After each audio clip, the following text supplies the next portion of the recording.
اعوذ باللہ من الشیطان الرجیم بسم اللہ الرحمن الرحیم یا ایہا الناس اتقوا ربکم الذی خلقکم من نفس واحدہ، اے پوری انسانیت اس اللہ سے ڈر جاؤ، اس رب کا تقوی اختیار کرو جس نے تم سب کو ایک جان سے پیدا کیا، یعنی سیدنا آدم علیہ السلام، وَخَلَقَ مِنْهَا زَوْجَهَا، اور اسی جان سے اس کا جوڑا بنا دیا، یعنی سیدہ حوا۔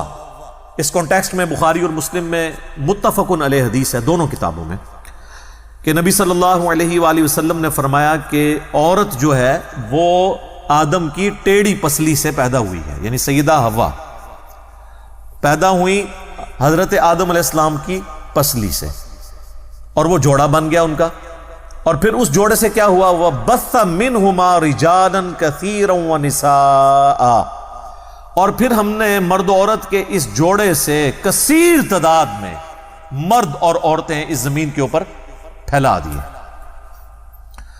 اس کی تفصیل ہمیں قرآن و حدیث میں نہیں ملتی کہ یہ کس طریقے سے ہوا، البتہ سابقہ جو ہمارے پاس نالج ہے اسرائیلی روایات کی شکل میں جیوز اور کرسچنز کے ہاں، اس سے ہمیں تھوڑا بہت اس کا اشارہ ملتا ہے کہ حضرت آدم اور سیدہ حوا علیہم السلام، ان کے ہاں ایک جوڑا صبح کے وقت پیدا ہوتا تھا اور ایک جوڑا شام کے وقت، اور وہ بڑے مختصر وقت میں جوان بھی ہو جاتے تھے، چونکہ اللہ نے اب سٹارٹ تو لینا تھا نا، سٹارٹ کے وقت تو کچھ نہ کچھ ایسی ایکٹیویٹی پرفارم ہونی تھی نا، اور پھر جو صبح کے وقت جوڑا ہوتا تھا نا، اس کا کراس شام والے جوڑے کے ساتھ ہوتا تھا، یعنی صبح کے وقت جو لڑکا تھا اس کا نکاح شام والی لڑکی کے ساتھ، اور جو شام والا لڑکا ہے اس کا صبح والی لڑکی کے ساتھ، اس طرح کراس ہوتا تھا۔ اور جب یہ سلسلہ شروع ہو گیا، اس کے بعد پھر اللہ تعالیٰ نے جو بہن اور بھائی والا رشتہ ہے، جو پہلے اس وقت میں ظاہر ہے کہ ایز اے لاسٹ ریزارٹ اس کو آغاز کرنے کے لیے وقتی طور پر حلال تھا، اس کو قیامت تک کے لیے حرام کر دیا، وہ اب نحمده ونصلي على رسوله الكريم، اما بعد فاعوذ باللہ من الشیطان الرجیم۔ میرے دوستوں، بزرگوں، بھائیوں، آج کی میری اس خطابت میں، اس نشست میں جو میرے چاہنے والے، میرے سننے والے میرے ساتھ ہیں، ان کے لیے بہت بڑا آج کا پیغام ہے کہ ہماری اصلیت، ہماری شروعات کس طرح سے ہوئی۔ اللہ نے آدم کو خلق کیا اس لیے کہ دنیا پہ تاکہ ہدایت انسانوں کو خلق کرنا ہے، اس کی ہدایت کے لیے۔ وَإِذْ قَالَ رَبُّكَ لِلْمَلَائِكَةِ إِنِّي جَاعِلٌ فِي الْأَرْضِ خَلِيفَةً، میں زمین پر ایک خلیفہ بنانے والا ہوں، ملائکہ کو کہا، فرشتوں سے کہا۔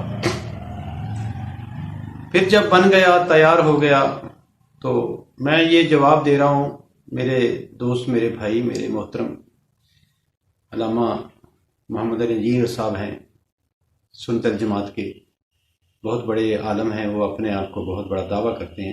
آج ان کی بات پر میں جواب دے رہا ہوں کہ جو انہوں نے اپنا خیالی دین پیش کیا ہے، اپنا قیاس رائیوں والا، اس سے میں بات کرنا چاہتا ہوں کہ میرے بھائی، جب آپ ہر چیز کو سمجھ گئے ہیں تو پھر اس طرف توجہ دیں۔ اللہ کو مجبور سمجھ کر یہ کیا تہمت لگا رہے ہیں آپ؟ سنیں میری بات، کیا آپ نے کہا ہے؟ آپ نے یہ کہا ہے، یہ جو آیت پڑھی ہے ٹھیک ہے، اس کا ترجمہ یہاں تک ٹھیک ہے، اللہ نے ایک جان سے دوسری جان کو خلق کر کے بہت ساری دنیا کو پھیلا دیا۔ پھر آپ نے یہ کہا کہ محدثین جو ہے، مفکرین، یہ بخاری شریف میں، صحیح بخاری میں بھی ہے، آپ نے کہا کہ رسول پاک کی حدیث ہے کہ آدم کی ٹیڑھی پسلی سے حوا کو خلق کیا۔ ایسا نہیں ہے، اللہ اتنا مجبور نہیں ہے کہ پسلیوں سے حوا کو، عورتوں کو، بندوں کو خلق کرے گا۔ جب آدم کو خلق کر دیا تو آدم کی مٹی سے، بچی ہوئی مٹی سے حوا خلق کی۔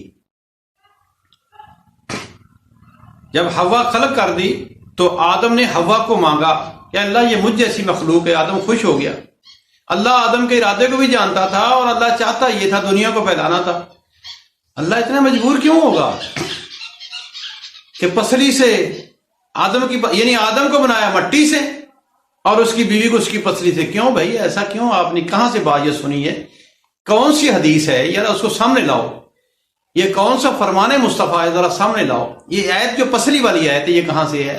آیت تو یہ کری ایک جان سے میں نے دوسری جان کو خلق کیا، وہ اس کا منصب یہ ہے ایک جان سے کہ نجس نطفے سے انسان بنتا ہے، رحموں میں ٹپکایا جاتا ہے، تو نطفے میں بھی جان ہوتی ہے، رحم میں بھی جان ہوتی ہے۔ تو جب بچہ خلق ہوتا ہے، دنیا میں پیدا ہوتا ہے، تو وہ ایک جان سے دوسری جان پہ خلق ہوتا ہے، پیدا ہوتا ہے، تو جو منی ٹپک جاتی ہے رحموں میں اس کے اندر بھی جان ہوتی ہے۔ تو اس وجہ سے اللہ نے کہا ایک جان سے دوسری جان کو خلق کیا۔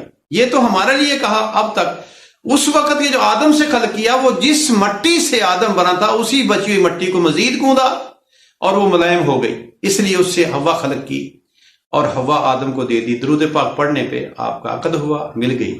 پھر اللہ نے فرمایا جب سارے پنجتن پاک کے نام بتا دیے تو پھر بتایا وَإِذْ قُلْنَا یا آدم اسکن انت وزوجک الجنۃ کلا منها رغدا حیث شئتما ولا تقربا هذه الشجرۃ فتکونا من الظالمین۔ اے آدم اور تو تیری زوجہ دونوں جنت میں رہو سو، جہاں سے جی چاہے کھاؤ پیو۔ تو جنت میں حوریں بھی ہیں، آپ کو پتا ہے نا، سارا جنت میں حوریں بھی ہیں۔ تو سب کچھ اللہ نے آدم کو دے دیا، حوا کو دے دیا۔ جب ترک اولا ہوا تو اللہ نے کہا تم ایک دوسرے کے دشمن ہو، زمین پہ چلے جاؤ۔ پھر اس کے بعد آپ نے یہ کہا کہ دو جوڑے اس وقت پہلے پیر ہوتے تھے، پھر اگلے پیر ہوتے تھے۔ پھر آپ نے یہ بھی کہا کہ ہمیں یہودیوں عیسائیوں کے باتوں سے کچھ حاصل ہوا ہے، تو آپ کا دین تو اسلام والا ہے، یہودیوں اور عیسائیوں والے دین کی بات کیوں کر کے لے رہے ہو؟ تو ایسا اللہ مجبور کیوں ہے، کیوں کرتے ہو؟ اللہ بہت بڑا ہے، کل شیء قدیر ہے، کن فیکون کہتا ہے ہو جاتا ہے۔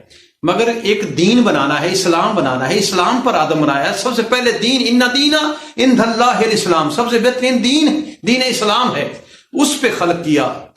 تو کیسے ہو سکتا کہ پہلے بہن بھائی کا نکاح ہوتا تھا اب نہیں ہے؟ یہ آپ نے بات بہت بڑی عجیب سی کر دی، دنیا کو اس طرف لگا دیا۔ لوگ بولی قوم ہے، آپ انگلی پڑھ کے چکر رہے ہیں۔ سمجھو، یہ سوچو کہ وہ دوپہر کو جو پہلے ٹائم ہوتے تھے وہ دوپہر تک جوان ہو جاتے تھے، اگلے پیر پھر جو ہوتے تھے وہ بھی جوان ہوتے، پھر دونوں کو آپس میں عقد کیا جاتا تھا، پھر اگلے دن پھر اماں وہ بچے دیتی تھی۔ ہائے ہائے، ابھی غسل کرنے کا اسلام میں پاکیزگی طہارت کا خیال ہی رکھا آپ نے؟ کب وقت ملتا تھا اماں ابا کو، آدم کو؟ اور جب اتنا بڑا الزام آدم اسلام پر ہے، اور اسلام پر جو نبی ہوتا ہے وہ غلطی نہیں کرتا، نبی معصوم ہوتا ہے، وہ کیسے اپنے بیٹے اور بیٹی کو، بہن بھائی کو نکاح کر سکتا ہے؟ یہ تو یزید والا قانون ہو گیا نا، جس کا کوئی یعنی کہ حسب نسب ہی نہیں ہے۔ وہ ایک یزید ابن معاویہ یہی چاہتا تھا کہ اسی بیوی جو ہے وہی بہن بھی ہو، پھپھو بھی ہو۔ کیا بات ہے، یہ آپ نے بہت فرما دیا۔ اس سے اجتناب کریں اور دیکھیں، اللہ نے حابیل اور قابیل دونوں جو جھگڑے ہوئے تھے، یہ جھگڑا ہوا تھا آپ کا، یہ نبوت پر ہوا، دونوں بھائی۔ قابیل نے حابیل کو قتل کر دیا، اکیلا قابیل رہ گیا، ایک ظالم ہوا، ایک مظلوم، ایک ضائع ہو گیا۔